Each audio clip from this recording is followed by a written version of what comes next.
juíza de direito, é uma honra para a bancada da defesa ter a tranquilidade de saber que os trabalhos aqui realizados serão conduzidos de acordo com os princípios da ampla defesa e do contraditório. Ilustríssimos representantes do Ministério Público, gostaríamos de estender os cumprimentos aos membros do parquê, uma vez que entendemos e respeitamos o trabalho aqui exposto. E ainda que tenhamos ideias divergentes, saibam que não passam do plano de ideias, nunca compreendendo qualquer animosidade pessoal. Recebam os nossos cumprimentos. Colegas da bancada de defesa, será um grande prazer saber que terei a companhia dos colegas nesse pesado fardo de fazer justiça a um inocente, pois com o conhecimento e sensibilidade dos colegas, sei que o nosso trabalho será realizado de forma digna, de forma sincera, honesta e comprometida com a verdade dos fatos. Recebo meus cumprimentos. Serventuários da Justiça, Brigada Militar, seguranças da faculdade, colegas de Direito, diretor da faculdade, UBRA de Guaíba, da nossa faculdade, Dom Bosco de Porto Alegre, os professores Renata, professor Rog, recebam os nossos cumprimentos. Agradecemos aqui a oportunidade de demonstrar o nosso trabalho. Saudamos também ao nosso acusado, o senhor Ilvo. Senhor Ilvo, saiba que a defesa não pode prometer o resultado que aqui desejamos e que aqui julgamos justo, pois essa tarefa, senhor Ilvo, caberá aos nossos jurados. Nos prometemos uma defesa digna, à altura de sua história de vida, de modo que daremos a certeza que o senhor sairá daqui de cabeça erguida. Receba a nossa saudação. Familiares da vítima, queremos saudar aqui os familiares da vítima. Temos um profundo respeito pela perda que a família sofreu. Sinceramente, gostaríamos de dizer dos nossos sentimentos. O trabalho aqui desempenhado visa ofertar a oportunidade também aos senhores de conhecer quem é o acusado, o senhor Ilvo. Tenha certeza que de nossa parte não faltará o nosso respeito. Recebam nossos cumprimentos. Senhores jurados, propositalmente peço licença de me aproximar. Saudamos os jurados.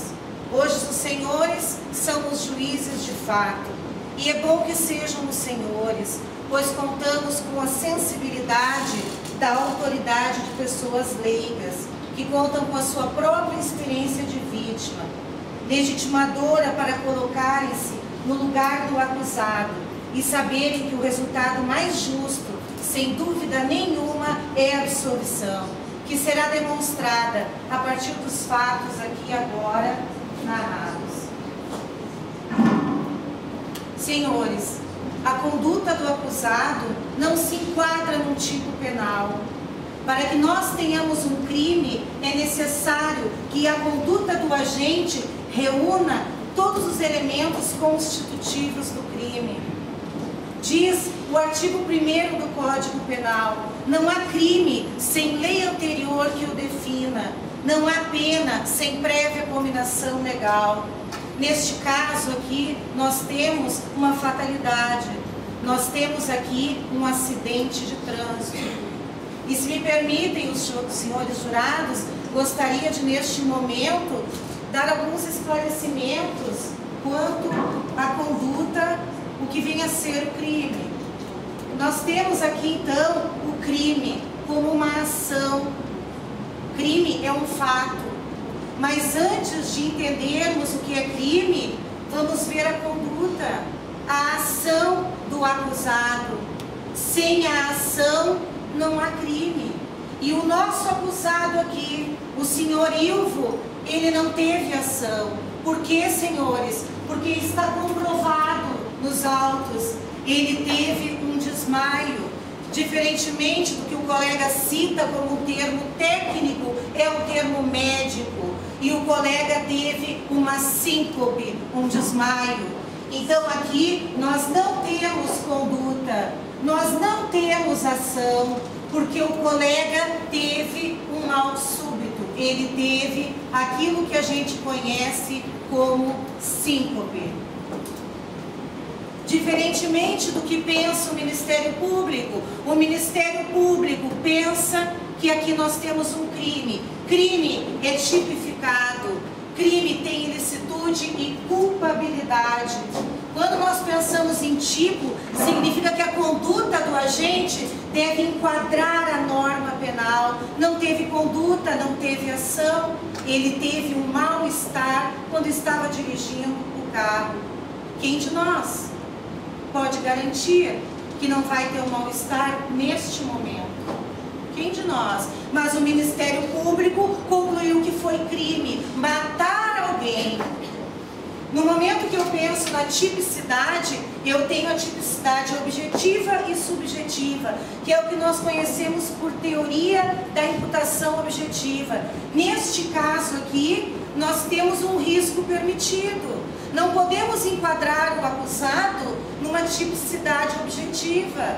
Nós temos um risco permitido. Afinal de contas, se estamos gripados, não podemos comprar um Apracur, um Benegripe e tomar? Aonde vocês encontram aqui um risco proibido? Não existe.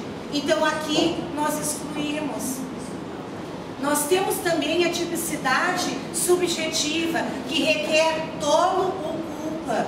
E nós temos também a ilicitude e a culpabilidade. Na culpabilidade, nós vamos pensar numa inexigibilidade de conduta diversa. Como nós poderíamos pensar que o senhor Ilvo não trabalharia naquela noite? Ele estava com um filho doente, com câncer, ele não podia dar ao dissabor de não trabalhar e ele sentiu-se mal. A sociedade, eu tenho certeza, ela sofreria muito mais com uma condenação de um inocente do que com a absolvição de um culpado. Nós, defensores, pedimos a absolvição e o nosso pedido subsidiário seria então a culpa consciente. Mas vamos pensar aqui no dolo, eu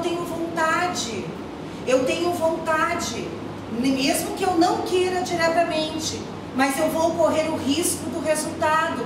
Vocês acreditam que um motorista de táxi, experiente, como bem colocou o Ministério Público, ele teve vontade de trabalhar naquela noite e de matar alguém, como foram as palavras aqui?